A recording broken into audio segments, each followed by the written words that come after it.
Assalamualaikum warahmatullahi wabarakatuh. Saya Nisfatul Arifah, NIM 2020101114 akan mempresentasikan tentang penyelesaian sengketa tata usaha negara. Penyelesaian sengketa dibagi menjadi dua. 1. Upaya administrasi. 2. Gugatan melalui peradilan tata usaha negara. Upaya administrasi. Upaya administrasi adalah suatu prosedur yang dapat ditempuh oleh seseorang atau badan hukum perdata apabila ia tidak puas terhadap suatu keputusan tata usaha negara.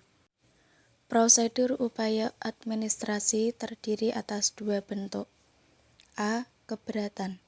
Penyelesaian sengketa tata usaha negara yang dilakukan sendiri oleh badan atau pejabat tata usaha negara yang mengeluarkan keputusan tata usaha negara.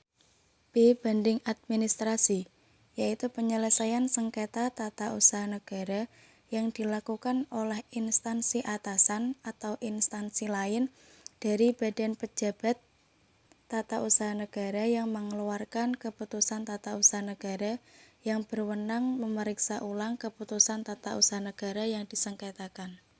Gugatan melalui pengadilan tata usaha negara, yaitu melalui gugatan ke PT UN, di mana orang atau badan hukum perdata yang merasa kepentingannya dirugikan oleh suatu keputusan TUN dapat mengajukan gugatan tertulis kepada pengadilan yang berwenang yang berisi tuntutan agar keputusan TUN yang disengketakan itu dinyatakan batal atau tidak sah dengan atau tanpa disertai tuntutan ganti rugi dan atau rehabilitasi.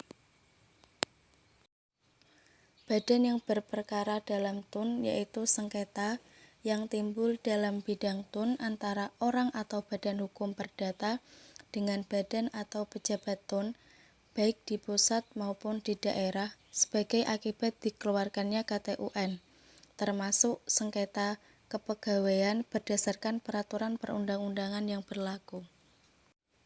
Macam-macam badan hukum ada dua. 1. Badan hukum publik, yaitu badan hukum yang didirikan berdasarkan hukum publik yang menyangkut kepentingan publik, orang banyak atau negara pada umumnya. 2.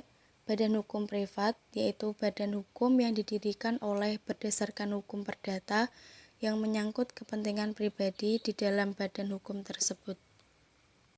Keputusan tata usaha negara, yaitu suatu penetapan tertulis yang dikeluarkan oleh badan atau pejabat tata usaha negara yang berisi tindakan hukum tata usaha negara yang berdasarkan peraturan perundang-undangan yang berlaku, yang bersifat konkret, individual dan final, yang menimbulkan akibat hukum bagi seseorang atau badan hukum perdata. Ciri-ciri keputusan TUN. 1. Dikeluarkan oleh badan atau pejabat TUN. 2. Keputusan dalam rangka larangan atau perintah.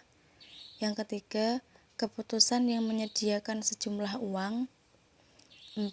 Keputusan yang membebankan suatu kewajiban keuangan. Terima kasih. Kurang lebihnya mohon maaf. Wassalamualaikum warahmatullahi wabarakatuh.